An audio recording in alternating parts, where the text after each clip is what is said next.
Alors, bonsoir à tous. Comme promis, nous débutons la présentation à 18h30. Alors, nous sommes bien heureux de vous accueillir ce soir pour discuter de la préparation des déclarations d'impôt sur le revenu 2021. Je vous rappelle l'objectif de la soirée. Elle est destinée à ceux et celles qui complètent eux-mêmes leur déclaration de revenus ou celle de leur famille. Elle n'est pas destinée à des professionnels qui font des centaines de déclarations d'impôts par année. Donc, si c'est votre cas et vous faites des centaines de déclarations d'impôts par année, bien, peut-être que vous n'apprendrez pas grand-chose. Puis, je vous suggère, si vous le souhaitez, d'aller écouter District 31. Ça va peut-être être plus amusant. Mais bon, donc, je me présente, Luc Godbout, titulaire de la chaire en fiscalité et en finances publiques. Je suis accompagné aujourd'hui de trois enseignantes de la fiscalité à l'Université de Sherbrooke. Vous aurez l'occasion de les voir. Par ordre alphabétique, il y aura Chantal Amiot, il y aura Caroline Lavoie et il y aura Luce Samoisette. Je vous dis également que la séance est enregistrée. Donc, si on n'est pas trop mauvais, on va diffuser l'enregistrement. On va le mettre sur le site web pour si d'autres personnes là, qui n'ont pas pu y assister ce soir à la rencontre pourraient y avoir accès. Cela dit, le but n'est pas d'enregistrer la période de questions, c'est plutôt d'enregistrer la période où on diffuse l'information. Donc, sans plus tarder, je veux pas parler longtemps, donc je vais essayer de faire ça vite pour qu'on arrive rapidement dans le vif du sujet, mais je dois quand même vous dire que la chaire, elle a un objectif de développer ou de diffuser des connaissances sur les enjeux qui touchent la fiscalité. Et c'est dans le cadre de cette mission-là qu'on veut favoriser la compréhension des finances publiques, on veut favoriser la diffusion de connaissances auprès de décideurs, mais aussi auprès d'un large public. C'est dans ce contexte-là, donc, qu'on organise notre soirée impôt. Bon, je prends une seconde ou deux là, pour vous dire que la chaire fait plusieurs études. C'est la Journée internationale de la femme en ce 8 mars. Donc, j'en profite pour dire, on a fait une étude il y a quelques années pour dire, est-ce que la fiscalité est neutre par rapport au sexe du contribuable? A priori, on pourrait penser que oui. Si vous êtes une femme qui gagne 53 300 $, vous allez payer le même impôt que si vous êtes un homme qui gagne le même revenu. Donc, a priori, on va dire que la fiscalité est neutre. Mais, de par nos choix de politique fiscale, il y a des mesures fiscales qui peuvent profiter davantage aux hommes et d'autres mesures profiter davantage aux femmes. C'est pour ça que des fois, on dit que la fiscalité n'est peut-être pas si neutre que ça. Je vous donne des exemples. Dans le cas de la déduction pour les frais financiers, bien, les hommes ayant plus de revenus de placement, il y a plus de chances qu'ils empruntent pour faire des placements et cette déduction fiscale-là, des frais financiers, même s'il y a 50 des déclarants qui sont des femmes, bien, elles ne sont que 45 à demander la déduction pour frais financiers. Mais quand on regarde le montant qu'elle demande, elle en demande également moindre. Puis quand on dit combien ça coûte, ça, permettre la déduction des frais financiers, bien, il y a un tiers fort qui est causé par les déductions demandées par les femmes, mais il y a presque le 2 tiers de la mesure qui coûte parce que c'est des hommes qui la demandent. Puis inversement, quand on parle du crédit d'impôt pour maintien à domicile, comme ce crédit-là s'adresse seulement aux 70 ans et plus, comme les femmes vivent plus longtemps que les hommes, bien, elles sont plus nombreuses à bénéficier de ce crédit, tant en nombre qu'en coût de la mesure. Donc, dans le fond, les demandes faites par les femmes pour le crédit d'impôt à maintien à domicile représentent 69 du coût total. Bon, j'en dis pas plus là-dessus, mais c'est pour vous montrer que la fiscalité pourrait peut-être améliorer à certains égards sa neutralité, ou en tout cas en être conscient qu'elle n'est pas toujours neutre. Le gouvernement fédéral, depuis 2, 3 ou 4 ans, là, s'assure d'analyser les mesures fiscales selon les bénéficiaires hommes ou femmes, donc des analyses selon le sexe. Bon. J'en dis pas plus, on retourne dans le cœur de notre soirée. On a sondé, lorsque vous êtes inscrit, vos intérêts, vos sujets d'intérêt. Vous voyez ici, le sujet où vous avez le plus le goût d'entendre parler, c'est « Saviez-vous que ». Bien, le « Saviez-vous que », on va le voir. On va voir toutes les autres aussi. Mais le « Saviez-vous que », comme c'est le plus populaire, puis on ne veut pas vous perdre en cours de route, on l'a gardé pour la fin. Mais on va passer à travers tous ces sujets d'intérêt-là. Soyez sans crainte. Je vous donne en gros le déroulement de la soirée. Donc, on commence par les nouveautés. Qu'est-ce qui a changé en 2021? On va commencer par ça. Après ça, on aura 3 petites thématiques un bloc aîné retraite, un bloc résidence principale, puis un bloc frais médicaux. À l'intérieur de chacun de ces blocs-là, puis même pour les nouveautés, bien, à la fin, vous allez avoir une période de questions. Donc, à la fin de chaque thématique, vous allez avoir une période de questions.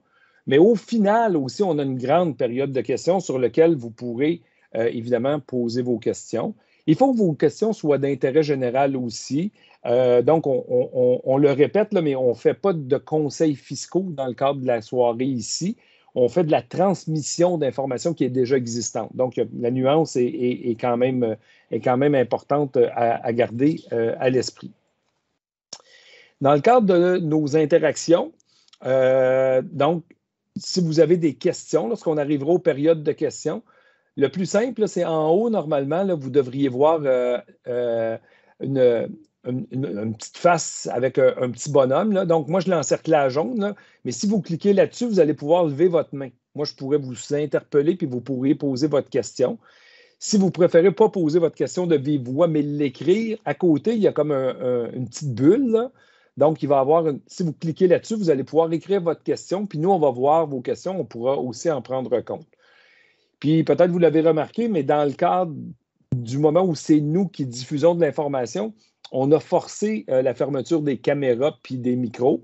Et donc, lorsque ça sera rendu le temps qu'on sera en période de questions, si évidemment, je vous dis, vous avez levé votre main, il va falloir ouvrir votre caméra et votre micro. On peut le voir là, dans le cercle rouge. Là, il faut enlever, s'il y a une petite barre dessus, il faut cliquer pour être capable d'arriver à poser votre question.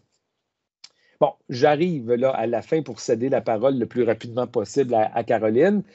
Mais mes trois collègues qui vont prendre la parole, c'est des fiscalistes.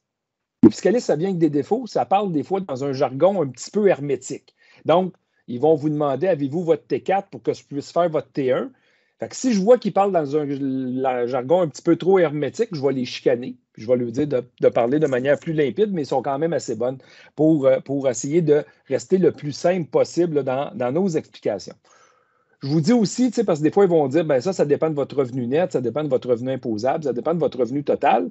Bien, c'est parce que ça a des significations différentes. Le revenu total, en gros, c'est la somme de tous vos revenus.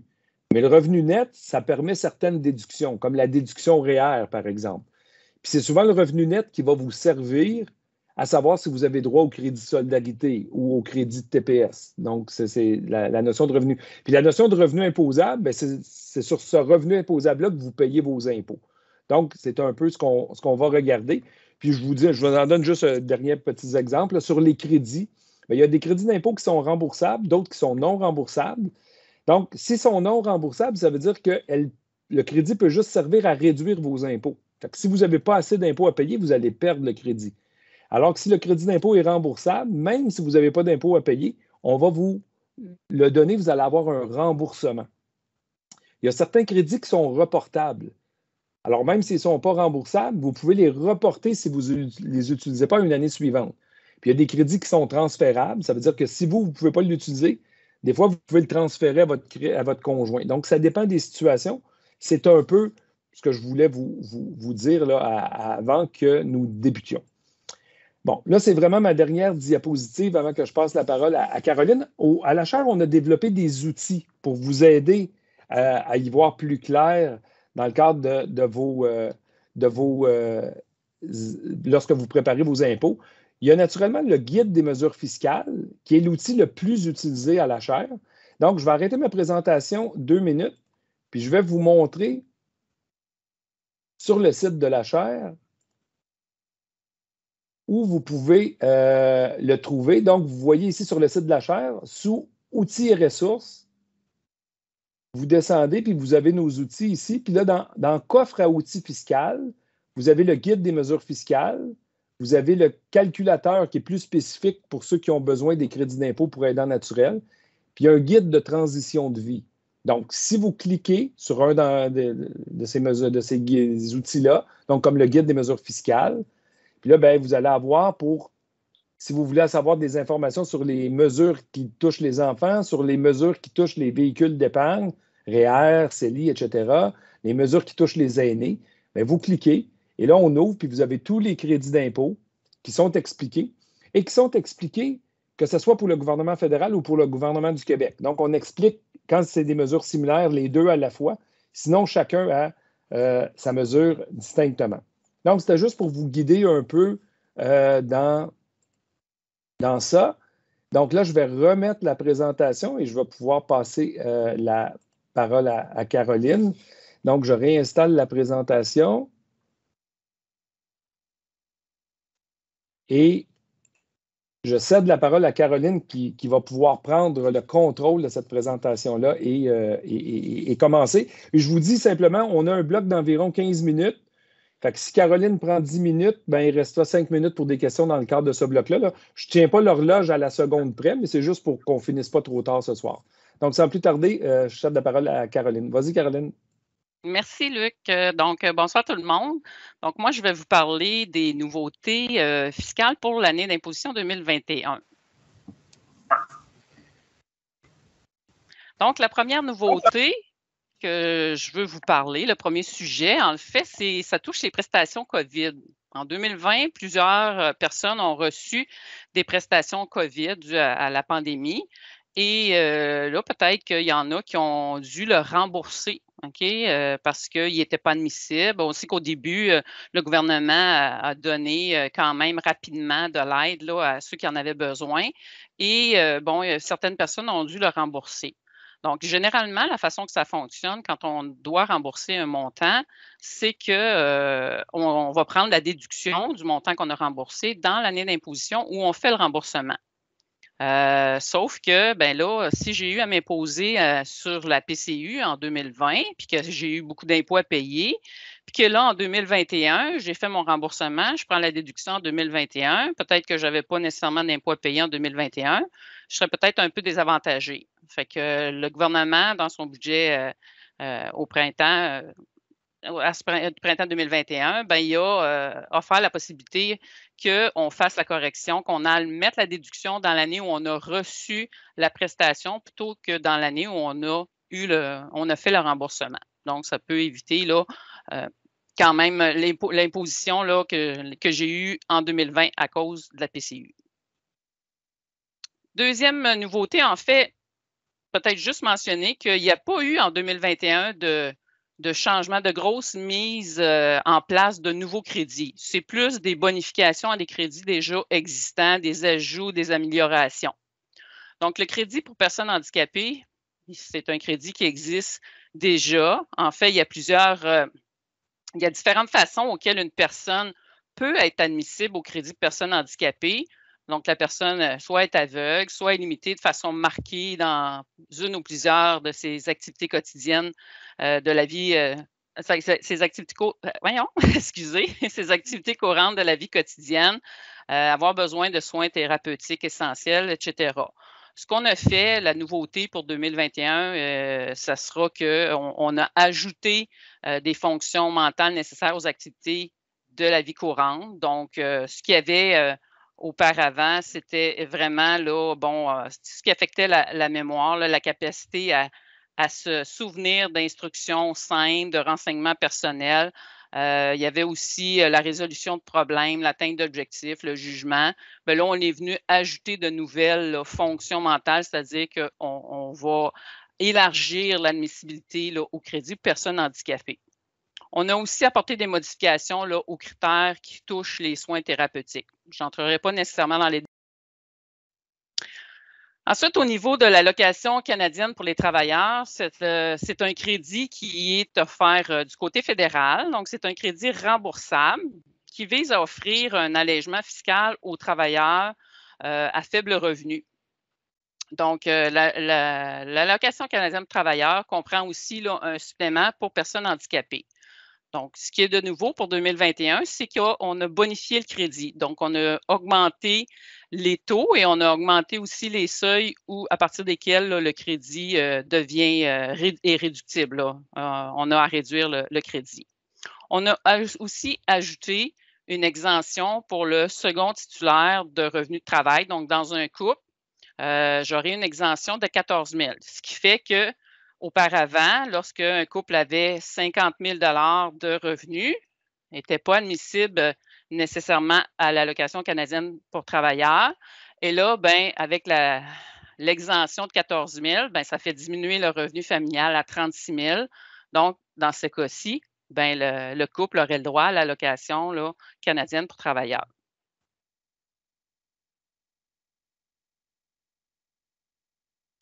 Donc, autre modification, c'est au niveau du crédit pour le capital régional et coopératif Desjardins du Québec.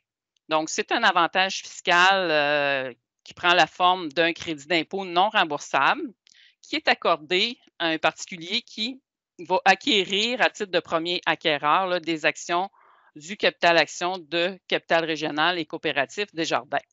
Le taux de crédit pour les actions acquises avant le 29 février 2021, ben, mon taux de crédit était de 35 %, donc je pouvais aller chercher un crédit d'impôt qui pouvait aller jusqu'à 1050 $. Et là, ben, on a baissé le crédit, on a réduit le crédit d'impôt à 30 %, ce qui fait que pour les actions acquises après le 28 février 2021, ben, j'aurai un taux différent. Donc, c'est important quand je fais ma déclaration d'impôt. Ben, sur le feuillet, c'est indiqué, là, mais ça se peut que je n'ai pas 1050 $, je vais plutôt avoir 900 $ parce qu'on a réduit le taux de crédit en cours d'année 2021. On a aussi, il y a quelques années, en 2018, on avait aussi proposé là, un nouveau crédit pour capital régional là, qui accordait 10 % sur l'échange. Donc, si je détenais des actions de capital régional que je pouvais échanger sous certaines conditions, bien, je pouvais avoir un nouveau crédit de 10 %. Donc, ça devait se terminer pour 2020, mais le budget là, du Québec 2021 a proposé là, de prolonger ce crédit-là jusqu'en 2022.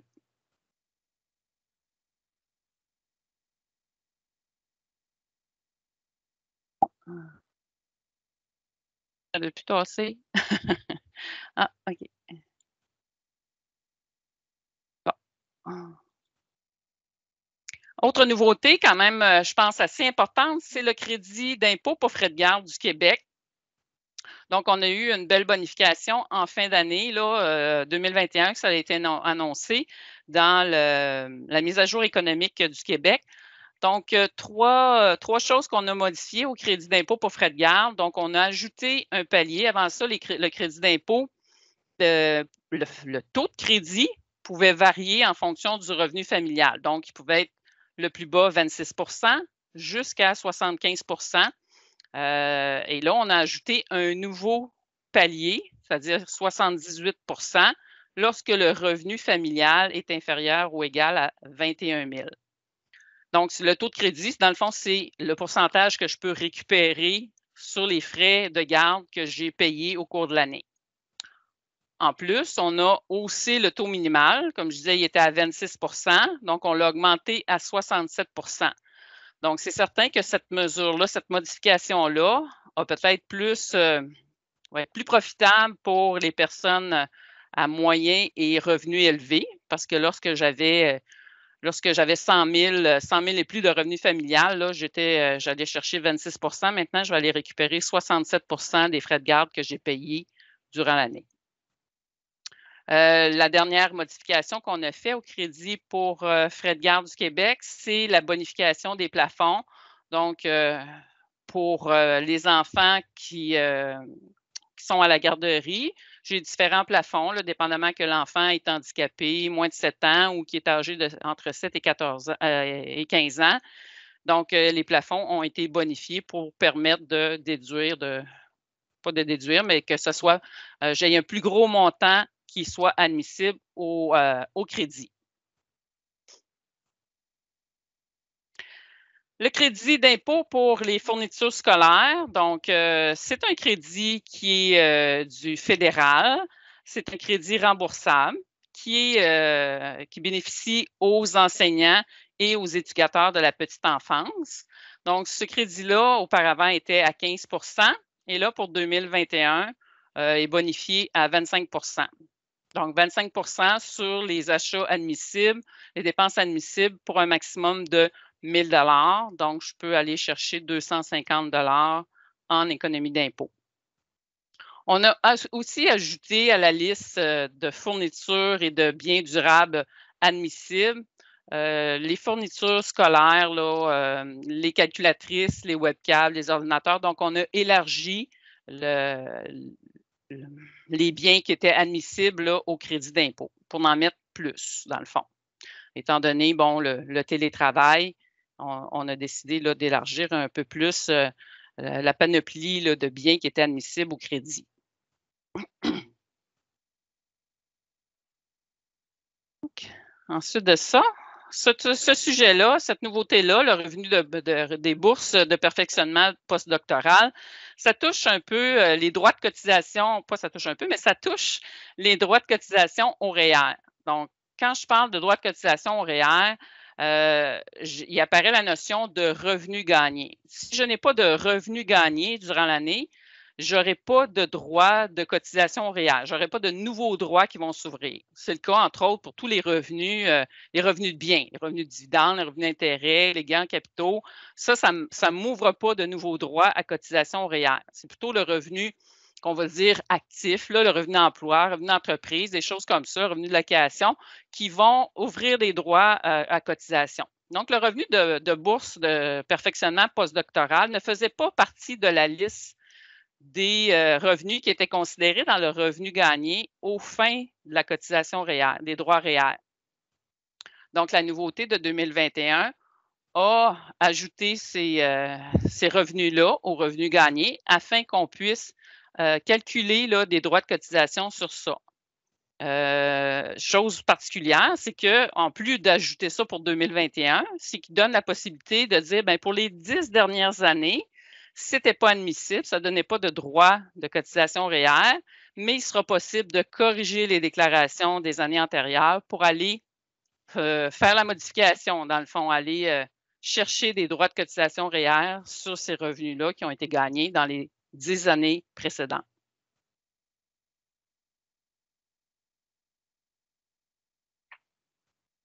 Autre modification du côté du Québec, c'est le crédit pour le traitement de l'infertilité.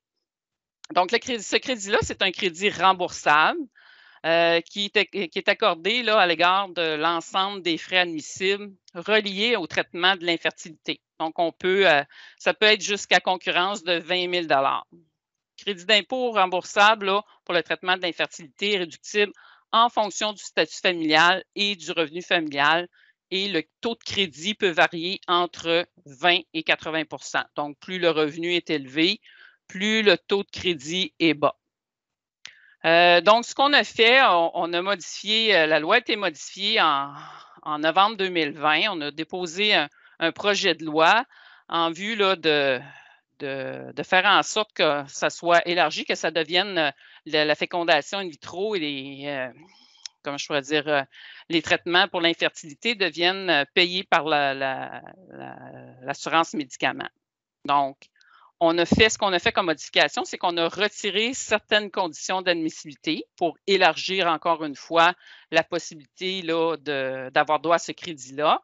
Et on a ajouté les traitements d'insémination artificielle qui vont être aussi admissibles là, avant ça, c'était seulement la fécondation in vitro. Maintenant, les traitements d'insémination artificielle vont aussi donner droit au crédit pour le traitement à l'infertilité.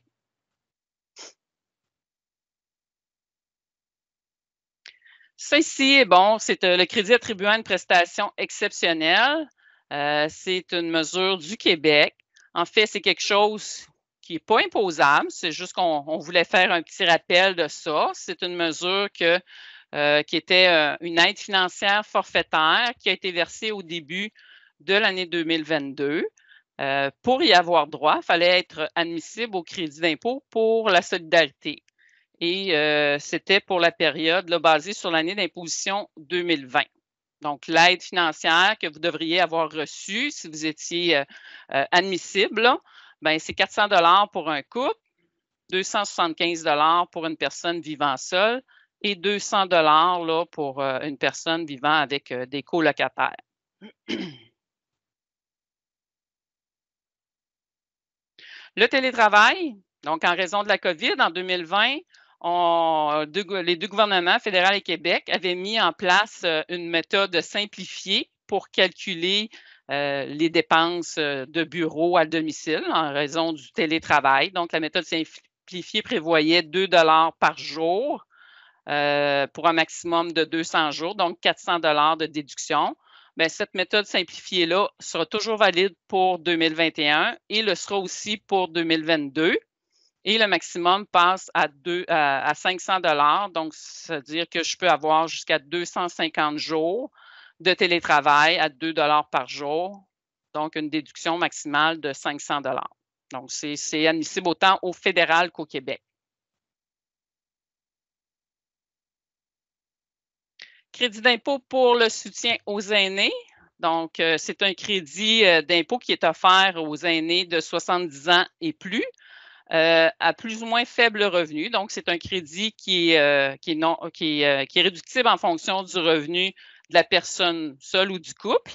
Donc, c'est ça, le crédit devait être de 209 $ pour 2021 et il a été bonifié là, à 400 $ par aîné. Donc, pour un couple, au lieu d'avoir 418 $, ben, c'est possibilité pour 2021 d'aller chercher 800 $.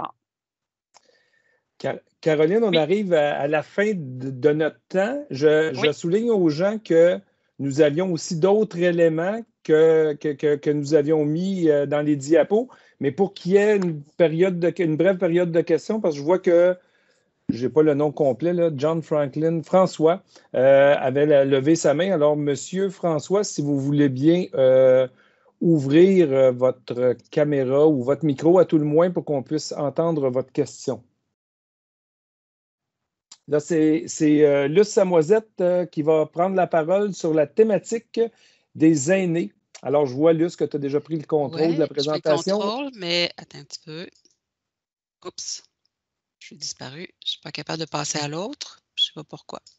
Alors, bonjour tout le monde. Je suis bien contente d'être avec vous aussi ce soir pour vous présenter le thème des aînés. Je suis professeure au département de fiscalité. J'essaie de faire deux choses en même temps. Donc, comme mes collègues, je vais vous présenter 2 pages qui résument les règles au fédéral et au provincial. Mais je veux juste vous dire d'entrée de jeu, comme Luc vous l'a expliqué au départ, que ces mesures-là, tout ce que je vais vous parler, c'est plus amplement décrit dans le guide des mesures fiscales, la section 7 aînés. Là. Luc avait entre autres, cliquer sur cette section-là. Donc, si vous voulez avoir plus de détails, bien, vous pouvez le retrouver là. Donc, je vous ai dit que je vais avoir 2 pages. La première, ça va être pour les mesures fédérales et la deuxième page, ça va être pour les mesures du Québec. Vous allez voir que plusieurs de ces mesures-là se ressemblent, mais il y a quand même quelques différences. Les ressemblances sont bien souvent au niveau des revenus. Donc, on impose tous les revenus. Cependant, au niveau des crédits d'impôt, mais il y a quelques petites différences. Alors, si je vous amène tout de suite au fédéral, je vous amène à droite de la présentation dans le rectangle jaune. Alors, on commence bien sûr en disant qu'on doit s'imposer sur nos revenus, les revenus qui proviennent des gouvernements, donc de la Régie des rentes du Québec, qu'on peut anticiper à partir de l'âge de 60 ans, qui est pleine rente à 65 ans, puis qu'on peut aussi différer dans le temps jusqu'à l'âge de 70 ans pour avoir une rente bonifiée. Donc ça, c'est un revenu, bien sûr, sur lequel on devra s'imposer. La pension de sécurité de vieillesse, c'est la même chose. On doit l'ajouter à nos revenus et elle est payable à compter de l'année où on a 65 ans. Et après ça, pour les gens à faible revenu, très souvent, c'est les gens qui ne bénéficient que de la RQ et que de la PSV, mais ils ont droit au supplément de revenus garantis du fédéral pour prendre en compte le fait qu'ils ont de très, très peu de revenus. Alors ça, c'est au niveau des 2 paliers de gouvernement. Par la suite, juste le rectangle plus bas en bleu, on vous dit que dans les revenus, il faut ajouter les REER, qu'on encaisse, bien sûr. Hein, tant qu'ils sont dans le REER, on n'a pas besoin de s'imposer. Les FER, donc les fonds enregistrés de revenus de retraite, où on peut transformer nos REER en FER à l'âge que nous désirons, mais au maximum au 31 décembre de l'année où on atteint 71 ans. Et ça nous oblige par la suite à recevoir un montant minimum à chaque année provenant de notre FER, donc qui est la transformation du REER. On doit aussi ajouter à nos revenus les régimes de pension agréés, donc les régimes de pension auprès des employeurs. On reçoit une rente, on doit s'imposer. On vous mentionne le CELI ici, mais pour vous dire que c'est non imposable. Donc, tous les revenus générés par le compte d'épargne libre d'impôt, ce n'est pas imposable. Donc, pour ça, tout ce qui va s'accumuler là, c'est à l'abri de l'impôt. Puis bien sûr, je ne vous l'ai pas mentionné à cette page-là, bien comme tous les autres contribuables, on doit ajouter aussi les intérêts reçus, les dividendes, si on a des logements, des immeubles locatifs, les revenus de loyer, si on travaille encore les salaires, donc on doit ajouter tous les autres revenus que tous les autres contribuables ont droit. Je vous amène maintenant dans le milieu où on parle du fractionnement du revenu de retraite. Alors ça, c'est un élément très important qui fait économiser beaucoup d'impôts aux contribuables qui reçoivent bien sûr des revenus de retraite. L'objectif, c'est d'essayer d'égaliser les revenus afin de bénéficier d'un taux d'impôt moins élevé pour les deux conjoints. Donc, ce qu'il faut savoir, c'est que c'est un choix annuel. Il n'y a pas de transfert d'argent. Donc, par exemple, si je fais 100 000 de revenus de retraite, par année, mon conjoint n'a pas de revenus de retraite, mais je pourrais transférer jusqu'à 50 de mon revenu de retraite à mon conjoint dans sa déclaration de revenus, mais je ne lui transfère pas l'argent. Je fais juste transférer pour des fins d'imposition le montant. Et ce choix-là se fait annuellement, bien sûr, et mon conjoint doit être bien sûr d'accord parce qu'il devra s'imposer dessus. Sur ce montant-là. S'il y a eu des retenues à la source qui ont été faites sur ma rente, par exemple, bien, les retenues à la source vont aussi être transférées au conjoint. Le fractionnement de revenus de retraite, ça ne touche pas cependant la ARQ, la rente du régime des rentes du Québec. Il faut cependant savoir que c'est possible de fractionner la rente, mais il faut faire une demande spécifique à la Régie des rentes directement, Retraite Québec. Et là, la différence avec le fractionnement du revenu, c'est que dans ce cas-là, il s'agit bien d'un transfert d'argent, ce qui n'était pas le cas pour le fractionnement. Pour la pension de sécurité vieillesse, bien, il n'y a pas de fractionnement possible parce que tous les contribuables canadiens ont droit à cette pension de sécurité vieillesse-là dès qu'ils atteignent l'âge de 65 ans et elle est égale pour tout le monde. Alors voilà pour les revenus, ce qui est important au fédéral avec le fractionnement de revenus. On va à gauche maintenant de la page et on a les crédits d'impôt. Pour ce qui s'applique pour les personnes aînées au fédéral, bien, vous voyez qu'il y en a 3. Ce que j'ai trouvé important, c'est de vous dire les montants. Montant pour revenus de pension, donc si je reçois des revenus de pension, donc un RPA par exemple, régime de pension agréé, ou des montants provenant de mon FER, je pourrais réclamer un montant pour revenus de pension et ça va me donner 251 $ au maximum là, que je pourrais déduire de mon impôt à payer. Okay, donc, je pourrais sauver 251 $. Le montant en raison d'âge, donc ça s'applique aux 65 ans et plus. Le maximum est 966 $, donc c'est encore un crédit d'impôt qui est non remboursable, ça me prend donc de l'impôt à payer et il est réductible à compter de 38 893 $, puis dès qu'on atteint 93 000 $, bien, on n'a plus droit à ce montant-là. Et le dernier crédit, qui est de 1 252 $, c'est pour l'accessibilité domiciliaire pour les 65 ans et plus ou pour les personnes handicapées. Donc, le 65 ans ne s'appliquerait pas dans ce moment-là. Il faut donc avoir dépensé, par exemple, 10 000 $ pour adapter un logement. Si on a dépensé 10 000 $, on aura droit à 1 252,50 $ de crédit d'impôt. Donc, il faut vraiment avoir fait la dépense. Le maximum, c'est 10 000. Si j'ai fait un peu moins de dépenses, si j'ai fait 5 000, bien, ce sera la moitié. Mais il faut que j'aie fait la dépense. J'arrive maintenant au provincial. Vous voyez à droite que c'est exactement la même chose. On s'impose sur les mêmes revenus, les mêmes REER faire la même chose. Le fractionnement de revenus, il est aussi possible au provincial. La distinction, c'est qu'on peut seulement fractionner notre revenu de retraite à compter de l'âge de 65 ans au provincial. Et ce qu'il faut savoir avant d'aller aux crédits qui sont à gauche, donc les crédits, c'est les montants qu'on va déduire de notre impôt à payer. Ce qu'il faut savoir, c'est que si on est à la retraite, par exemple, on a des cotisations spécifiques à payer qui sont en bas, dans le grand rectangle bleu. Alors, le Fonds des services de santé et le régime public d'assurance médicaments. Alors, le Fonds de services de santé, c'est un maximum de 1 000 $ si le revenu individuel est de 138 400 $ et plus. par année, on va payer 1 000 pour la contribution au Fonds de services de santé.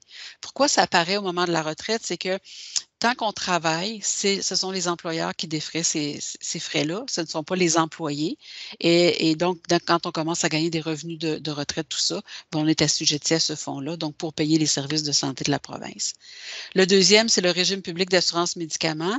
Si vous êtes à la retraite et que vous bénéficiez encore d'un régime d'assurance médicaments auprès de votre employeur, même si vous êtes à la retraite, ou si vous avez une assurance privée qui couvre les médicaments, vous n'aurez pas à payer ça.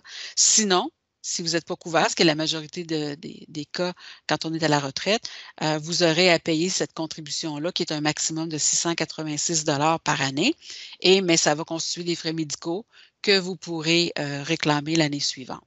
Alors ça, c'est la distinction au Québec. Et quand on arrive dans les crédits d'impôt au Québec, vous voyez qu'il y en a beaucoup plus qu'au fédéral. Donc, le Québec a décidé d'appuyer un peu plus les aînés. Et vous avez le premier, qui est le crédit pour prolongation de carrière pour les 60 ans et plus. C'est un crédit non remboursable. Donc, avec la pénurie de main-d'œuvre, vous avez vu qu'on manque de main-d'œuvre partout. Donc, le gouvernement veut inciter les personnes retraitées à demeurer sur le marché du travail. Donc, si vous faites à la retraite plus que 5 000 $ de revenus d'emploi, mais pas plus que 68 650, vous aurez droit à un crédit et c'est réductible aussi. Donc, comme je vous ai dit dès le départ, je fais juste vous donner les grandes lignes. Vous aurez plus d'informations si vous allez voir le guide des mesures fiscales. Pour les revenus de retraite, le montant, donc, si j'ai un régime de pension agréé, un FER, des choses comme ça, je pourrais réclamer 441 $ à l'encontre de mon impôt à payer. Et c'est aussi réductible en fonction du revenu familial. L'autre crédit, c'est en raison d'âge pour les 65 ans et plus. C'est un maximum de 496 $. Alors, vous voyez que ce sont des montants quand même assez importants, mais ce n'est pas avec ça qu'on va non plus faire fortune, là. Mais c'est 441 $ ou 496 d'impôts qu'on aura de moins à payer. Mais si on le sait qu'on y a droit, bien effectivement, c'est important de le réclamer. Pour le soutien des aînés, Caroline vous en a parlé tantôt avec les seuils, c'est un maximum de 400 $. Pour activité des aînés, maximum 40 $. Alors, pour les 70 ans et plus, c'est un crédit remboursable. C'est pour des activités physiques ou culturelles, pour des activités pour 8 semaines consécutives ou 5 jours consécutifs. Alors, vous voyez que c'est pour 200 $ de frais, vous allez récupérer 40 $.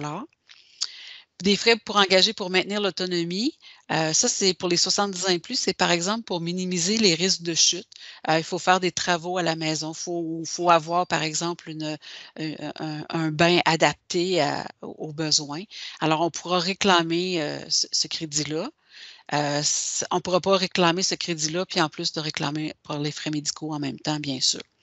Et le crédit qui a le montant le plus élevé, le potentiel plus élevé, c'est le crédit d'impôt pour maintien à domicile pour les 70 ans et plus. Je vous mets ici que le maximum est 6 825, mais il est rarement atteint.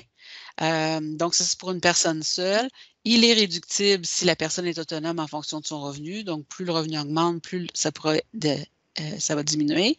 Mais si la personne est non autonome, il n'y a pas de seuil de réduction. Et c'est en fonction de l'endroit habité.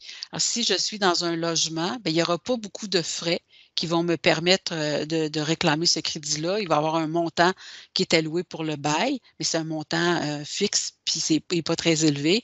Pour le reste, il n'y a pas grand autres frais. Si je suis propriétaire de ma maison, mais si je paye, par exemple, pour faire le gazon, pour faire l'entretien, mais je pourrais réclamer pour obtenir ce crédit-là sur ces frais-là. Bien sûr, ça vous prend les factures à l'appui. Où les montants sont plus importants, c'est les gens qui demeurent dans les résidences pour personnes aînées, les RPA, à pas confondre avec les régimes de pension agréés. C'est vraiment les résidences pour personnes aînées parce que habituellement, les gens vont prendre les repas, vont avoir les services aussi de nettoyage, tout ça. Alors, ça va être un peu plus élevé, mais quand on regarde les statistiques, c'est rarement atteint 6 825. Dans les statistiques, on voit plutôt la moitié de ça qui est atteint. Alors, voilà. Parfait, merci. Merci, Luce. Alors, sans plus, à moins qu'il y ait une autre question, Sinon, on passerait à la section sur la résidence principale. Donc, Chantal, tu peux prendre le contrôle, puis non? Hey. Oui, Oui. je regarde ça. Toi, c'est le fun de me faire dire que je peux prendre le contrôle. C'est ça, oui. Alors, vas-y, Chantal. Bonjour à tous, bonsoir à tous. Ça me fait plaisir d'être parmi vous ce soir pour cette petite soirée d'impôts. Notre rencontre annuelle. Donc, j'ai 2 thèmes à discuter avec vous ce soir. J'ai le thème qui discute de la résidence principale et le suivant qui va aborder les frais médicaux. Donc, faire suite aux questions de Madame tantôt. Au niveau de la résidence principale, je n'ai pas vraiment de nouveautés. Bon, je m'excuse, les amis. Est-ce que vous voyez ça petit, vous? Est-ce que j'ai quelque chose à faire de particulier pour qu'on voit ça plus grand? C'est correct. C'est correct? OK. Oui. Bon, moi, c'est parfait de mon côté, Chantal. Ah, OK, parfait. Merci beaucoup. Donc, au niveau de la résidence principale, il n'y a pas vraiment de nouveauté, mais on a eu envie de vous en jaser parce que c'est un peu pour défaire les mythes, tant qu'à moi. Parce que souvent, on entend les gens nous dire ah, ben j'ai vendu ma maison, je n'aurai pas d'impôt. Ben, c'est vrai, mais pas toujours. Okay? Donc, il y a des situations particulières qu'il faut être vigilant tant qu'à moi. En reprenant ce thème-là, je vais cadrer un petit peu les endroits où ça peut être problématique. Donc, j'ai d'abord décidé de vous présenter quelles étaient les conditions qu'on doit respecter pour demander l'exemption pour résidence principale. Donc, cette exemption-là, c'est pour réduire l'impôt qui sera à payer ou réduire le gain que vous avez fait quand vous avez vendu une maison. Donc, dans nos conditions, on dit, ben, vous devez être propriétaire. Ben, ça va de soi tant qu'à moi. Là, petite condition facile. Vous devez être propriétaire ou copropriétaire d'un immeuble que là, vous avez décidé de vendre. Vous devez être propriétaire d'un logement qu'on appelle un logement admissible. Ma deuxième condition, bon, le logement admissible, encore là, normalement, ce n'est pas très problématique. On parle de vous avoir vendu une maison unifamiliale, ça peut être un condo, ça peut être un jumelé, ça pourrait être un duplex, ou même un triplex, mais si jamais vous êtes détenteur d'un immeuble locatif puis que vous dites, OK, moi, j'habite un logement sur 3, mettons un tiers, quand vous allez vendre cet immeuble-là, ce n'est pas la totalité de l'immeuble que vous allez vendre qui va être admissible à l'exemption pour résidence principale, ça sera que la portion du logement que vous habitez. Okay? Le restant sera un gain qui sera imposable. Donc, essentiellement, là, c'est ce qu'on veut dire par des logements admissibles. Je vais passer tout de suite au terrain. Donc, oui, je vends une bâtisse, mais évidemment, je vends le terrain qui va avec. Donc, le terrain va aussi être admissible à l'exemption pour résidence principale. Et là, je vous mets en garde. Ici, il y a peut-être une petite problématique. Des fois, on rencontre des gens qui vendent leur maison et là, ils disent, ben moi, j'étais sur une grande terre, puis j'ai un immense terrain. OK, mais attention, parce que justement, la limite de l'exemption de résidence principale nous dit ton terrain que tu vas vendre pour lequel tu n'auras pas d'impôt, c'est le terrain qui est en dessous de ton immeuble, puis ou un immeuble adjacent, mais on dit ou un terrain adjacent, mais on vient nous dire tu n'as pas le droit de dépasser, le terrain ne peut pas être plus grand qu'un demi-hectare. Donc, si vous êtes un peu comme moi, un demi-hectare, ça fait quoi? Bon, on va me dire, ça fait à peu près un acre. Un acre, c'est quoi? C'est à peu près 40 000 pieds carrés. Puis là, compte tenu de mon âge, je vais demandez-moi pas ça en mètres carrés, là, je ne sais pas. Mais autour de 40 000 pieds carrés. Donc, essentiellement, là, ça, il y a des petits cas d'exception, mais c'est la grandeur du terrain maximale. Là où ça commence à causer peut-être un peu plus un problème, on nous dit, c'est que cet immeuble-là que tu as vendu, fait que là, si vous pensez à votre résidence, vous avez toujours habité, puis vous êtes le seul propriétaire, puis il n'y a pas de malaise. Quand vous allez vendre, il n'y aura pas d'impôt. Mais là, on dit, c'est un logement que vous avez normalement habité, soit vous, votre conjoint, vos enfants, votre ex-conjoint. Et là, on se dit, ouais, ça veut dire quoi, ça, normalement habité? C'est-tu l'endroit où, par exemple, j'ai une maison puis un chalet, est-ce que c'est absolument ma maison où je passe le plus clair de mon temps qui sera ma résidence principale quand je la vendrai? Donc, c'est elle qui me donnera l'économie d'impôt ou ça pourrait être le chalet. En fait, ça pourrait être un ou l'autre. Et là, ce sera à vous de prendre la décision au moment où vous vendrez le premier des deux. Okay? Donc, la désignation doit se faire l'année où vous vendez un des biens. Fait que moi, ici, là, déjà, je vous mets en garde, la notion de normalement habité, ici, vient dire, c'est un bien que vous possédez, que vous habitez, il est disponible pour vous. Ça pourrait être votre chalet dans lequel vous allez juste une fin de semaine par mois, vous allez passer quelques semaines à l'été. En fait, il est disponible pour vous, il n'est pas loué à quelqu'un d'autre. Vous y allez. Donc, un ou l'autre des biens pourrait se qualifier. Mais vous m'entendez bien, c'est un ou l'autre. Là, on ne pourra pas qualifier les deux pour les mêmes années en cause. Là, je vous dis, l'année où vous allez vendre la résidence, c'est là où vous devez produire un choix dans votre déclaration de revenus. Même si on dit, ben ouais, mais cette maison-là, moi, j'en ai eu juste une à la fois, je n'aurai pas d'impôt à payer, c'est pas grave. Okay? Il faut le mentionner dans la déclaration d'impôt l'année où on vend notre résidence principale.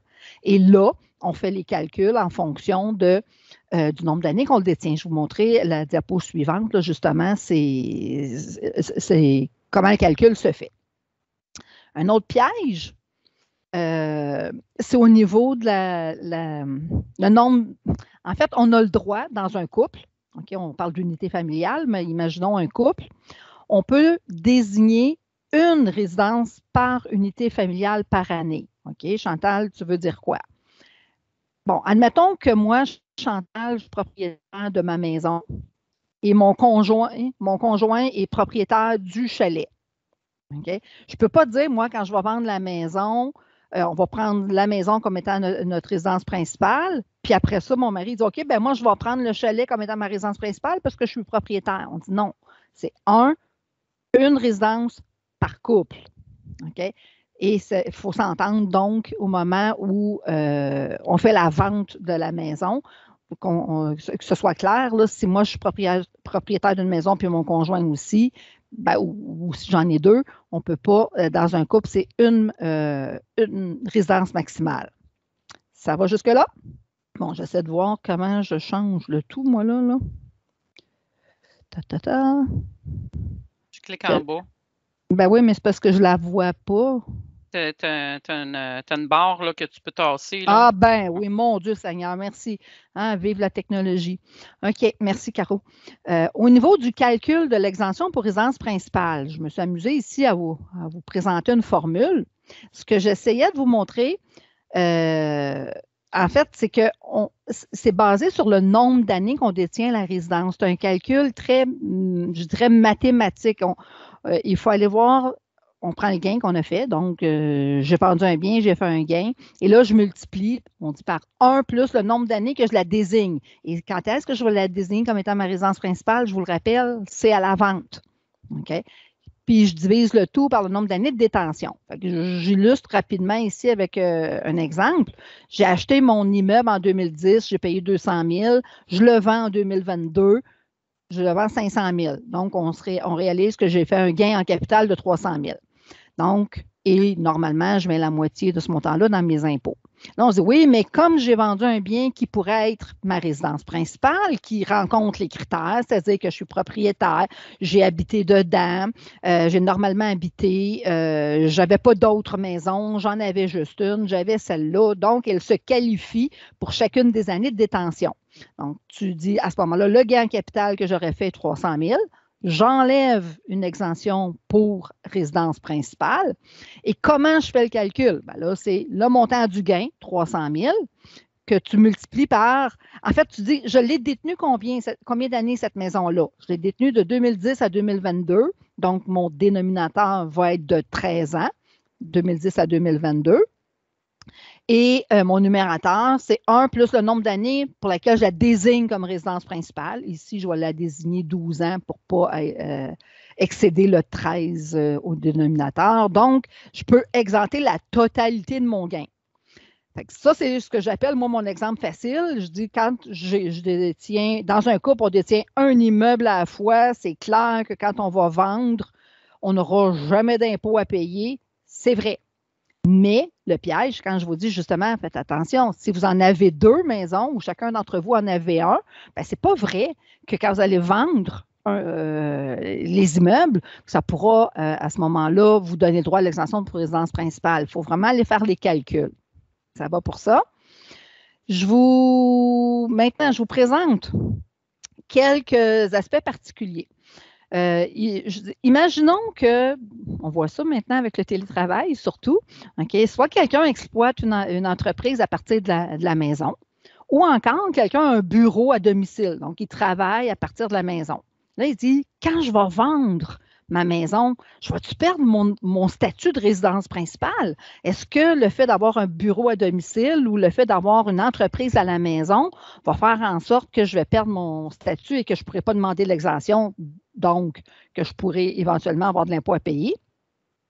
Ce que les autorités fiscales nous répondent, facilement, c'est que si vous faites du télétravail et que vous avez un bureau à la maison, il n'y a vraiment aucun malaise. Vous ne perdrez pas votre statut de résidence principale. On fait comme si ce bien-là, il était principalement pour votre usage, donc ce n'est pas inquiétant.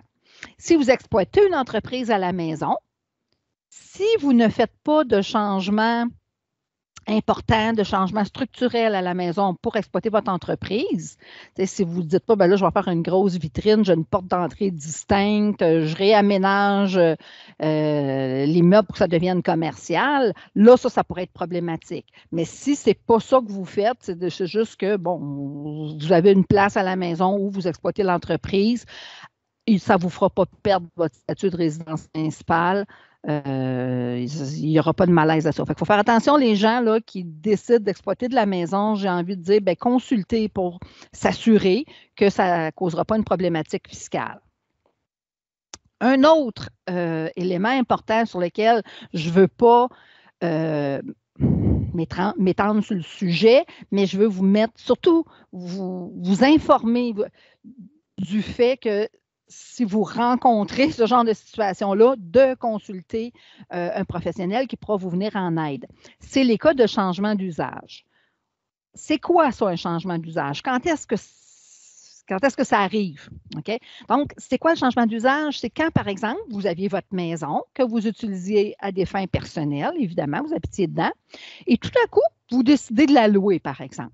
Donc, vous l'utilisez à des fins personnelles et maintenant, vous allez l'utiliser pour gagner du revenu de location. Ça, c'est un exemple de changement d'usage. Ou encore, vous aviez un immeuble qui était locatif et vous commencez à l'utiliser maintenant à des fins personnelles. Donc, on passe de personnel à affaires ou de affaires à personnel. Quand on rencontre cette situation-là, on a changé l'usage de notre bien, il y a des impacts au niveau fiscal. Ce qu'il faut faire, il faut faire comme si on avait vendu ce bien-là au moment du changement d'usage. Donc, par exemple, si je l'avais vendu à un étranger à la valeur marchande, et donc, je devrais déclarer un gain en capital parce que normalement, le bien va valoir plus cher que je l'avais payé. Donc, je vais considérer les impacts fiscaux. Puis là, le gouvernement dit, c'est comme si tu l'avais réacheté tout de suite à la nouvelle valeur. Donc, ça m'oblige à avoir un impact fiscal au moment où je change l'usage de mon bien. Des fois, ce n'est pas très problématique parce que si c'était ma résidence que je commence à louer, ça peut être, OK, je vais avoir un gain en capital, puis à la limite, je demanderai l'exemption pour résidence principale. Mais si c'était un immeuble qui était locatif et que tout d'un coup, vous commencez à l'utiliser à des fins personnelles, là, l'enjeu peut être plus grand. Mais sachez que ça génère, il y a une obligation fiscale à faire ici, là. Okay? Mon bien, j'ai changé l'usage, il faut que je déclare ça dans les impôts. Et puis, pourquoi je vous en parle, c'est qu'il y a des choix qui sont possibles d'éviter cet impact fiscal-là au moment du changement d'usage. Donc, si je produis un choix au gouvernement, je vais faire comme si je ne l'avais pas vendu à la valeur marchande, puis je n'aurai donc pas d'impôt au moment où je fais le choix. Ça peut être intéressant. Encore là, c'est toujours le fun de faire le choix. La bonne réponse en fiscalité, on dit toujours, ça dépend. Donc, pour des sujets de genre-là, évidemment, je vous encourage à consulter, de ne pas avoir peur de consulter un professionnel qui pourra mieux vous guider. Le dernier point au niveau de l'exemption pour résidence principale, c'est, je vous mets en garde sur le fait de construire des fois sur un terrain vacant.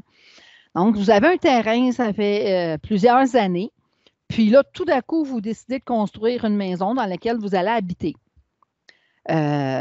ben, quand vous allez vendre cette maison-là, il va falloir considérer, quand on va dire ça fait combien d'années que vous détenez le bien, il va falloir qu'on regarde, c'est depuis quand je détiens le terrain. Puis ça peut avoir des enjeux un peu, je n'ai pas envie de dire pervers, là, mais des enjeux importants.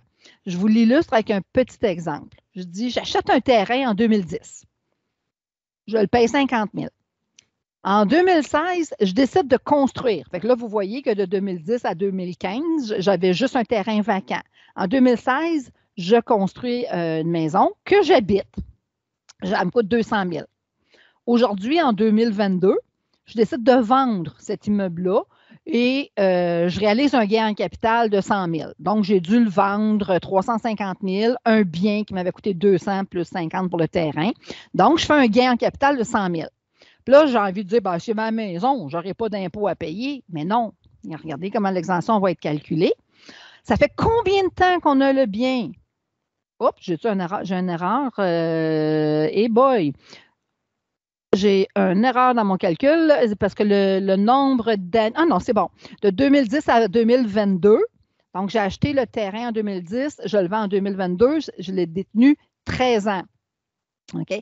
Est-ce que je peux désigner la maison comme étant ma résidence principale depuis 2010? Ben non, je n'avais pas de maison dessus en 2010.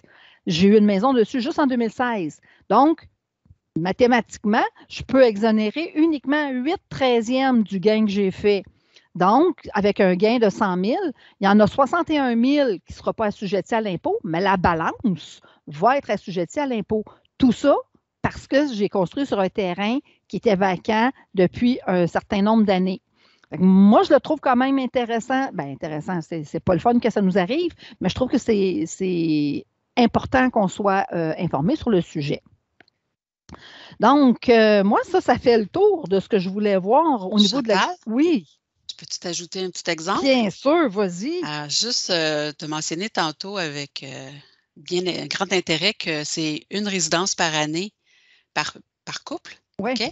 Alors, je voulais juste attirer l'attention des personnes qui assistent à la présentation pour dire, prenez l'exemple où j'ai un couple qui ont acheté une maison en 2010. Monsieur a acheté la maison et madame a acheté le chalet en 2010.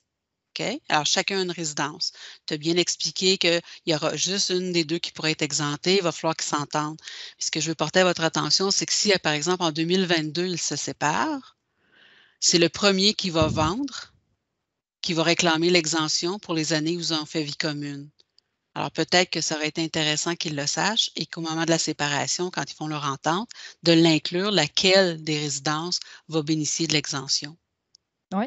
Et ça, c'est très peu su aussi. Voilà. Un autre petit piège. Voilà. Et je rajouterais, on dit que c'est une résidence par famille, mais avant 1982, 42. Donc si quelqu'un détient une maison depuis plus de 40 ans, avant 1982, on pouvait se partager l'exemption. Un des conjoints pouvait demander une résidence pour la même année qu'un autre. Donc, à garder en tête. Effectivement. On arrive à la période de questions. Parfait. Donc, prochain thème. Les fameux frais médicaux. On pourrait en parler pendant très longtemps. Ici, comment je vais aborder la présentation? On va commencer par regarder ce qui se passe au fédéral. Puis, la très grande majorité des règles sont les mêmes au fédéral et au Québec, mais il y a quelques particularités au niveau du Québec. Je vais commencer par le fédéral qui va pas mal englober aussi le Québec. Puis après ça, on regardera ensemble uniquement les petites particularités du Québec, c'est-à-dire ce qui peut différer du fédéral. Donc, vous savez que dans vos impôts, on vous dit, bien, vous avez le droit à une réduction d'impôts si vous avez des frais médicaux. Donc, vous avez le droit à un crédit. Vous allez payer moins d'impôts si vous avez des frais médicaux appelés admissibles et que vous en avez suffisamment. Mon premier conseil à cet égard, c'est ramasser, cumuler, garder vos frais médicaux. Je suis vieille, donc dans une petite fiche à part. On regarde toute notre information en lien avec nos frais médicaux durant l'année. Il ne faut pas se dire « Ah, moi, mais j'en aurais pas assez. » On ne le sait pas. On garde nos frais médicaux, puis à la fin de l'année, on vérifiera si finalement ça nous donne une économie d'impôt ou non. On commence par dire, les frais médicaux qui sont admissibles, il faut que ce soit des frais médicaux que vous avez payés, évidemment. Donc, vous avez engagé la dépense, vous l'avez payé. Et qui ça, vous l'avez payé? Je parle ça peut être les frais médicaux que vous avez payés ou que votre conjoint a payé. Normalement, pour le crédit de frais médicaux, on a avantage, quand on est en couple, à vraiment cumuler ensemble les frais médicaux dans le couple. Et tout ça, c'est une question de mathématiques. Tantôt, quand on regardera comment le crédit se calcule, vous allez vous rendre compte que on a avantage en avoir regroupé le plus possible. Fait que je dis, ramassez les frais médicaux que vous avez payés, que votre conjoint a payés, à l'égard de qui? À l'égard de quelle personne? Donc, on a payé des frais médicaux pour moi, mon conjoint, mes enfants mineurs. Tout ça va être dans le même calcul. Donc, moi, mon conjoint, mes enfants mineurs. S'il y a des personnes qui sont à notre charge majeure, par exemple, j'ai un enfant qui est à l'université, qui a 24 ans, la personne est majeure, et que j'ai payé des frais médicaux pour cette personne-là, je pourrais aussi réclamer un crédit pour frais médicaux, mais il y aura un calcul séparé pour cette personne-là. C'est-à-dire que je vais cumuler ces frais médicaux pour cette personne-là et les frais médicaux du reste de la famille ensemble. On compile les frais médicaux pour quelle période? Normalement, on ramasse tous les frais médicaux du 1er janvier au 31 décembre. C'est la méthode courante, mais exceptionnellement, si quelqu'un dit j'aimerais mieux, moi, le fisc permet de prendre une période de compilation qui est différente du 1er janvier au 31 décembre. Ça pourrait être, pour une raison X, 1er novembre 2020 au 31 octobre 2021. Donc, une période de 12 mois qui se termine dans l'année 2021. On voit ça plus rarement, mais on voit ça, par exemple, dans des cas où des personnes ont engagé des frais médicaux très importants à la fin de l'année 2020, mais qui n'auraient pas pu réclamer le crédit. Parce qu'il n'y en avait quand même pas suffisamment, puis que le traitement s'est prolongé en 2021, on dit ma période de compilation pourrait être différente. Je vous informe, mais quoique 90% du temps, les gens utilisent du 1er janvier au 31 décembre. Puis là, après ça, on se dit, quels sont les frais médicaux qui sont admissibles? On s'est amusé à vous marquer exemple. En fait, le plus beau conseil que je pourrais vous donner, amusez-vous à aller voir sur le site de Revenu Canada et de Revenu Québec. Ils ont une belle liste de frais médicaux et des fois, on peut être surpris de voir ce qu'on retrouve là. Souvent, on entend c'est les prescriptions. Oui, c'est les prescriptions, mais ça, c'est pas grand-chose normalement. Il y a des frais, il y a d'autres types de frais. Donc, évidemment, j'y vais en rafale, les médicaments sous ordonnance, les médecins, les dentistes, les chiro, les physiothérapeutes. Dans ma série, là, évidemment, je ne les nomme pas tous, là, mais des frais payés à des médecins, c'est tous des frais qui sont des frais admissibles. Des primes d'assurance, on en parlait tantôt. Donc, vous avez une assurance au travail, vous payez une assurance pour les médicaments, vous avez donc une prime que vous, comme employé, vous payez. Ce sont des frais médicaux admissibles. Vous décidez de vous en aller en voyage et vous prenez une prime pour vous couvrir pour les médicaments, par exemple, ou si jamais il y avait une maladie, pas votre assurance voyage de remboursement de frais de billets d'avion, là, mais si jamais vous êtes malade à l'étranger, c'est quand même des frais médicaux qui sont admissibles. Des soins dentaires sont des frais médicaux admissibles. Les lunettes, les opérations, les chirurgies au laser, les verres de contact, ce sont des frais. J'ai mentionné lunettes. Faisons attention. Si vous décidez de vous acheter une lunette solaire qui n'est pas à votre vue, ça, ce n'est pas admissible. Hein? On s'entend, c'est des lunettes avec des verres des ventes qui ont été prescrits finalement, là.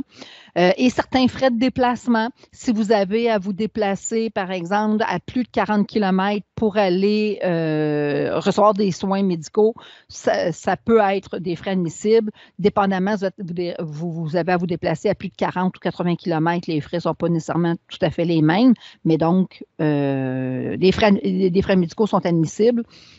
Des frais de déplacement sont admissibles. Fait que, j'y vais rapidement comme ça. Là. Vous pourriez regarder sur le site de Revenu Canada, Revenu Québec, comme je vous disais, vous trouveriez des informations intéressantes. Ce qui est clair, qui n'est pas admissible, et ça, c'est à faire attention, c'est tout ce qui est esthétique. Okay? Donc, des frais esthétiques. Moi, c'est celui qui me vient souvent en tête quand je pense aux frais esthétiques, je pense au blanchiment des dents, par exemple. Okay? Ces frais-là ne sont jamais déductibles. Ils ne vous donnent pas droit à un crédit d'impôt pour frais médicaux. Okay? Donc, aider la personne qui fait vos impôts, hein, c'est donner-leur l'information, là, pas juste un montant de dentiste. Vous devez savoir que les frais esthétiques, ça ne fonctionne pas. Les frais de massothérapie non plus ne sont pas des frais admissibles. J'aime toujours, à la blague, dire la même chose.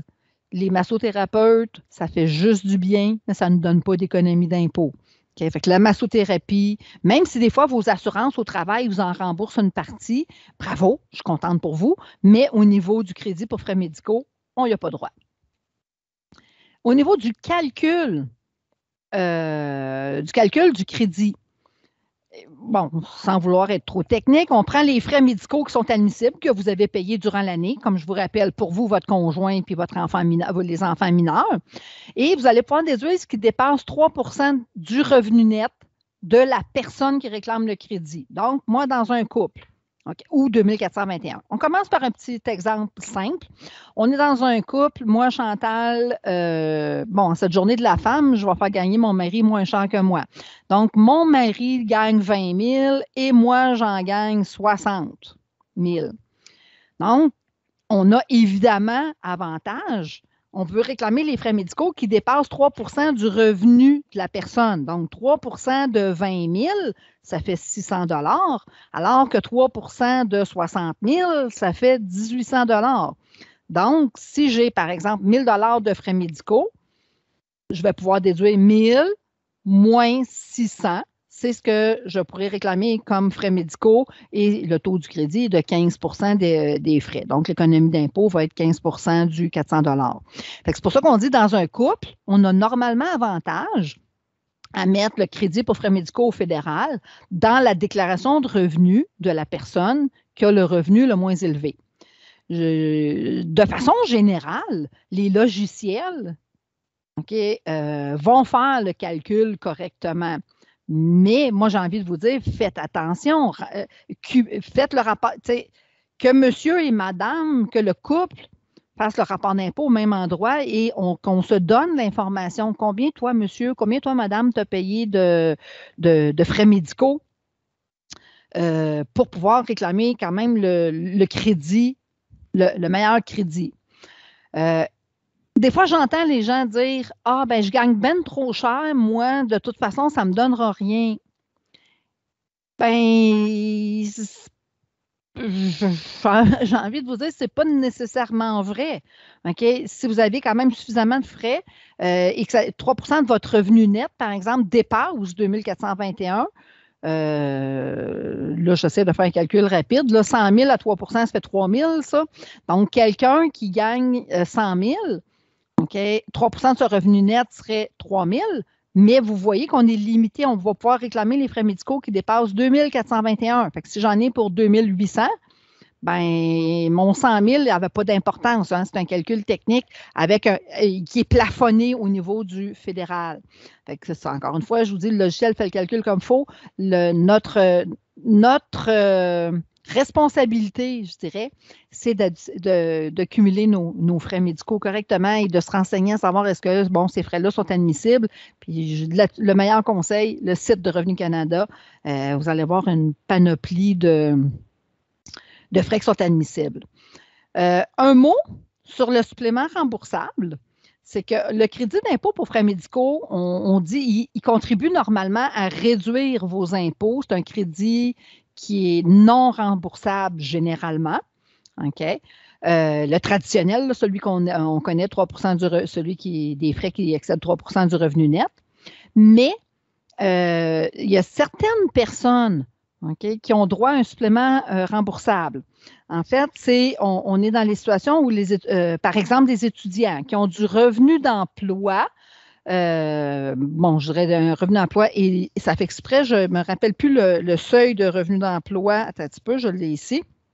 C'est 3 700. Donc, quelqu'un qui a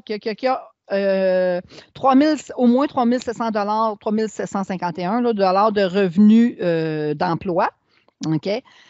Il pourrait avoir le droit à un crédit et qui a beaucoup de frais médicaux, pour avoir le droit à un crédit, une portion qui est remboursable, une portion de 25% de ses frais. OK? Fait que ça peut être intéressant. Je vois dans ma clientèle, je vais voir des étudiants, par exemple, okay, qui ont du revenu d'emploi, mais que, pour une année donnée, ils ont des frais de psychologue, ils ont des frais de dentiste qui n'ont pas été couverts par des assurances. Et à ce moment-là, ou la portion non remboursée par les assurances, ou une chirurgie au laser qui coûte relativement cher, là, les gens vont me dire, Chantal, j'ai déjà pas d'impôt à payer, ça ne me donne rien, moi, de demander le supplément remboursable, de demander le crédit pour frais médicaux. À ces gens-là, j'ai envie de leur dire, non, au contraire, si tu as eu un revenu d'emploi pas trop élevé, parce que là, évidemment, il y a un seuil. Si tu gagnes plus que 28 000, tu n'as pas droit. Donc, c'est pour ça que je trouve que la clientèle cible, souvent, les étudiants sont des bonnes personnes et qui ont des frais médicaux élevés. Ça peut être intéressant de payer ses frais médicaux et de réclamer le supplément remboursable, de garder le tout. Donc, ça, c'est ce que je voulais voir avec vous au niveau fédéral. Pour le Québec, c'est quoi les différences? Est-ce que le temps file, Luc? Non? OK. Pour le Québec, quelles sont les différences? En fait, si vous regardez l'onglet à gauche, je vous dis qui est en gris, les frais médicaux que vous réclamez sont les frais médicaux que vous avez payés. Mais la différence qu'on a au Québec, c'est pour qui? C'est-à-dire que les frais, vous prenez les frais médicaux que vous ou votre conjoint avez payés, mais à l'égard de quelle personne? Ici, on va rentrer les deux membres du couple. OK? Donc, le contribuable, son conjoint, ses enfants mineurs et ses enfants majeurs à charge. Tout le calcul va se faire. Il n'y aura qu'un seul calcul. Tantôt, je vous disais au fédéral, il y en aura deux, un à l'égard des majeurs et un à l'égard des mineurs. Pour les frais médicaux au Québec, c'est un seul calcul qui sera fait. Ce qui fait que le pot va être plus gros. Au niveau des frais admissibles, quelques particularités. Ce que j'ai vu tantôt au fédéral, j'ai dit les lunettes sont admissibles, c'est vrai, mais au Québec, au niveau des lunettes, on est limité. Les frais pour les montures de lunettes, on est limité à 200 $. Donc, si votre monture a coûté 400 $, ça va être juste 200 que vous aurez le droit de réclamer dans votre crédit. Ce qui fait que assurez-vous d'avoir, si vous ne faites pas vous-même vos déclarations de revenus, de remettre à la personne qui fait vos impôts les factures, qu'on sache combien il y avait pour les verres et combien il y avait pour les montures. Au niveau des praticiens qui sont reconnus au Québec, oui, les dentistes, c'est bon au fédéral puis au Québec, puis les chiros, c'est bon au fédéral puis au Québec, mais il y a certains praticiens qui sont reconnus au Québec seulement. Ils ne sont pas admissibles au fédéral. Donc, les naturopathes, les ostéopathes, les homéopathes, les phytothérapeutes, c'est pas exhaustif, là, mais ces quatre professionnels-là sont admissibles uniquement au Québec et non au fédéral. Et mon autre particularité, au Québec, vous avez un T4 quand vous travaillez, qui est produit au fédéral, et au Québec, on a un relevé 1.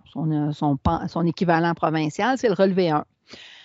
Si votre employeur paye une partie de la prime d'assurance médicaments, vous verrez apparaître ça dans la case J de votre relevé 1, et ce montant-là va constituer aussi des frais médicaux. Donc, la part que vous avez payée, oui, c'est des frais médicaux, mais au Québec, la part que l'employeur va avoir payée, c'est aussi considéré comme étant des frais médicaux. Fait que ça va vite. Par employeur, par employé, vous allez voir que quand on pense aux frais médicaux, on dit j'en ai pas beaucoup, c'est parce qu'on pense uniquement à nos prescriptions, mais si on regarde le coût de l'assurance, ça va quand même relativement vite et vous pourriez avoir droit au crédit. Finalement, dernier élément, le calcul du crédit pour frais médicaux au Québec, on prend les frais admissibles, évidemment. Ce qu'on pourra réclamer comme crédit, c'est 20 des frais qui dépassent 3 du revenu net, mais du revenu net de qui? De vous et de votre conjoint. Donc, ce que j'appelle le revenu net familial. Si moi, je gagne 100 000 puis que mon conjoint en gagne 120 000, ah ouais, non, là, on va arrêter. Lui en gagne 20 000, 100 plus 20, ça fait 120. 3 de 120, ça fait 3 600. Alors qu'au Québec, au fédéral, c'était considéré uniquement en fonction du revenu de la personne qui demande le crédit, donc du membre du couple qui a le revenu le plus bas. C'est beaucoup d'informations en peu de temps, je crois, mais ça me fera plaisir de répondre à vos questions s'il y en a. Merci, Chantal. Tout à fait. OK. Donc, sans plus tarder, on va passer au bon à savoir de Caroline. Il est déjà 20h16, je vous dis, là, juste pour vous donner un petit guide. Donc, Caroline, on te redonne le contrôle pour les bons à savoir, s'il te plaît. Oui, parfait. Donc, c'est des petits points. C'est pas exhaustif, mais bon, ça peut faire soulever certaines lumières. Ça peut allumer certaines lumières. Donc, mon premier point, c'est, bon, le changement d'état civil aura un impact sur tout ce qui est prestations, allocations du gouvernement. Donc, allocation canadienne pour enfants, allocation famille pour les enfants, crédit pour la TPS.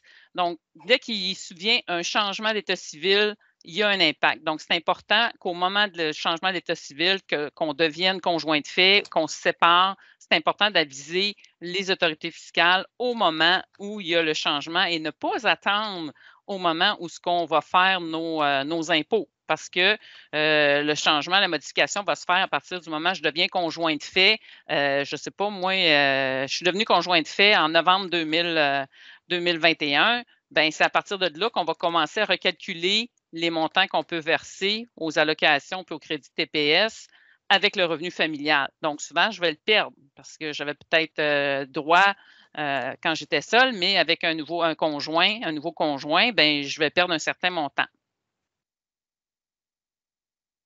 Merci. Oui. Les intérêts reçus sur un remboursement d'impôts. OK? C'est imposable. On les voit sur notre feuillet, nos avis de cotisation, le remboursement qui a été fait par le gouvernement s'il y a eu des impôts parce que, bon, ils ont émis le remboursement en retard ou il y a eu une erreur, peu importe, là, si le gouvernement vous émet un remboursement et qu'il vous le donne en plus des intérêts parce que ça fait partie de votre remboursement, bien, il faut savoir que c'est imposable pour l'année où on a reçu le remboursement et les intérêts. Troisième point, la cotisation au REER du conjoint. OK? Moi, je décide que je vais cotiser au REER de mon conjoint. Bien, la déduction, c'est pour le cotisant et non pas pour le conjoint bénéficiaire. Donc, si je cotise 10 000 dans le REER de mon conjoint, bien, ce n'est pas mon conjoint qui prend la déduction, c'est moi. C'est la personne qui cotise au REER. Crédit pour l'achat d'une première habitation. Donc, au fédéral et au Québec, j'ai 5 000 pour l'achat d'une première habitation. Il faut savoir que c'est possible de demander ce crédit-là, même à l'égard d'une résidence que j'aurais reçue en héritage ou qui m'aurait été vendue pour $1. Si la résidence a été donnée par mes parents, un cadeau, des choses comme ça. Si c'est ma première habitation, que j'en fais ma résidence principale, je réponds aux critères, j'ai quand même droit de demander le crédit pour l'achat d'une première habitation, même si dans les faits, je n'ai pas nécessairement payé. Prestation d'assurance salaire imposable. Donc, j'ai une assurance salaire avec mon travail. J'ai une maladie, un accident, peu importe, je reçois des prestations de cette assurance-là. C'est important de considérer que si moi, je paie une partie des primes, bien, le montant des primes que je vais avoir payé durant l'année ou même dans les années antérieures, je pourrais réduire le montant de prestations imposables à inclure à mon revenu. Donc, si je n'ai jamais demandé d'assurance invalidité du temps que je travaille, mettons, ça fait 5 ans que je travaille pour mon employeur, là, je demande des prestations, les prestations sont imposables. Bien, dans les 5 dernières années où j'ai payé des primes, bien, je pourrais réduire la portion imposable des prestations reçues par les primes que j'ai payées. Ça, c'est souvent, honnêtement, c'est souvent oublié, puis ça fait une différence. S'imposer sur 25 000 versus s'imposer sur 15 000 ou 10 000, 20 000, ça fait une différence. Si je suis travailleur autonome, OK, travailleur autonome inscrit aux taxes, si j'acquiers une automobile que j'utilise à moins de 90 à des fins d'affaires, je n'ai pas la possibilité de réclamer mes taxes sur l'achat de l'automobile. Donc, travailleur autonome, si j'achète une automobile qui va me servir à la fois pour l'exploitation de mon entreprise, à la fois pour des fins personnelles, mais si je veux réclamer les taxes sur mon automobile achetée, il faut qu'elle lui serve minimalement à 90 à des fins d'affaires. Sinon, je ne peux pas réclamer les taxes. On va plutôt ajuster, réclamer les taxes là, au niveau de la DPA annuelle que je vais prendre. La DPA, si je m'excuse, là, c'est la dépense d'amortissement. Oui, tu peux me chicaner, Luc. C'est la dépense d'amortissement. L'autre diapo. Déduction des frais de déménagement. Donc, au fédéral et au Québec, lorsqu'il y a un déménagement, il est possible de prendre une déduction dans le calcul de son revenu, mais ce qu'il faut savoir, la chose à savoir, à retenir, c'est que les frais de déménagement sont déductibles seulement si le déménagement survient en raison de l'emploi ou si je déménage pour mes études.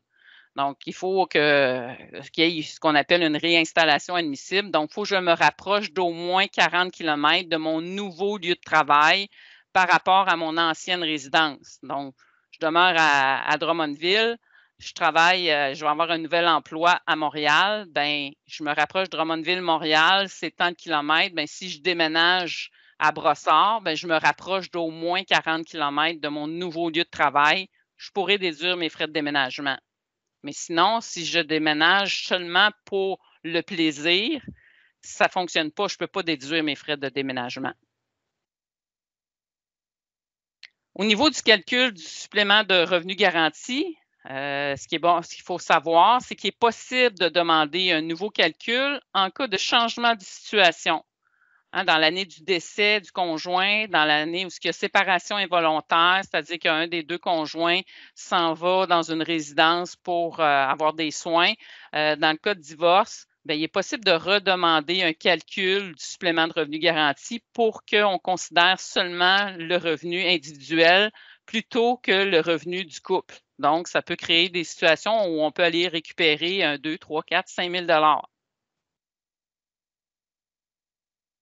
Lorsqu'une personne vit dans un CHSLD, il n'est pas possible de demander le crédit pour personne vivant seule. Même si la personne dans le CHSLD elle a une chambre individuelle, ce n'est pas permis. Okay? Ce crédit-là ne s'applique pas aux personnes en CHSLD, même si elles vivent seules dans leur chambre. Cotisation et une assurance professionnelle, donc que ce soit l'ordre des CPA, l'ordre des médecins, dentistes, etc. Cotisation à une association professionnelle, il est possible de réclamer les taxes sur la cotisation qui est payée, la TPS, la TVQ, naturellement, pas les autres types de taxes. Je peux les réclamer, ces taxes-là, seulement dans la situation où mon employeur est un inscrit aux taxes. Donc, par exemple, l'ordre des CPA, un cabinet comptable, bien, il sera inscrit aux taxes parce qu'il rend des services en comptabilité, c'est une fourniture taxable.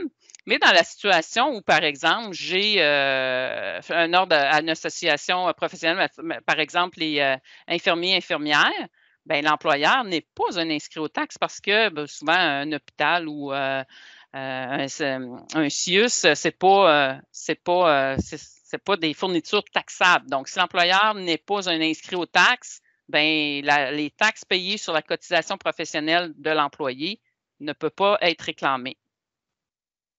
Et finalement, mon dernier bon à savoir, c'est qu'au niveau du crédit d'impôt pour la TPS, crédit d'impôt pour la solidarité, il est possible, si on a omis ou si on n'a pas produit nos déclarations dans les dernières années, de demander rétroactivement 3 années antérieures, donc l'année en cours plus 3 années antérieures, qui est possible d'aller récupérer ces crédits-là. Donc, je pense qu'il n'y en avait pas d'autres. Non, ça faisait tout, ça faisait le tour. Il y avait aussi d'autres sujets. Donc, je ne sais pas, je ne crois pas qu'on voulait nécessairement les aborder un à un, mais non. Si vous avez des questions relatives à ces sujets-là, que je laisse en évidence, là, on pourra y répondre. On pourra aller à la période de questions générales. Juste une dernière petite diapositive pour vous dire, le budget du Québec est le 22 mars prochain. Nous, dès le lendemain midi, on fait de l'infopub. Dès le lendemain midi, on va porter un regard sur le budget du Québec. Donc, si vous suivez les documents de la chaire, là, vous allez voir passer, vous allez pouvoir vous inscrire à cette activité-là. Et l'année 2022 est une année électorale. Donc, habituellement, on fait une journée de réflexion sur les finances publiques. On l'a éclaté, cette journée de réflexion-là, en 6 ou 7 midi-conférences qui vont aborder les principaux thèmes de la prochaine campagne. Donc, santé, marché du travail, environnement. Donc, on aura des invités. Et en cette journée de la femme, on le dit, on porte une attention particulière à l'équité, à la représentativité dans nos conférenciers, conférencières. Et donc, vous allez voir tout au long, il va y avoir une série d'intervenants pour tenter de vous éclairer sur ces enjeux-là importants. Alors, on vous remercie beaucoup pour votre présence en grand nombre, pour la pertinence de vos questions, et on espère que ça leur a été éclairant un tant soit peu, cette activité-là avec vous. Alors, merci beaucoup. Merci. Merci à Chantal, et Caroline et Luce, évidemment, là, pour vous être prêtés à l'exercice. Merci beaucoup. Merci, au revoir. Merci. Au revoir.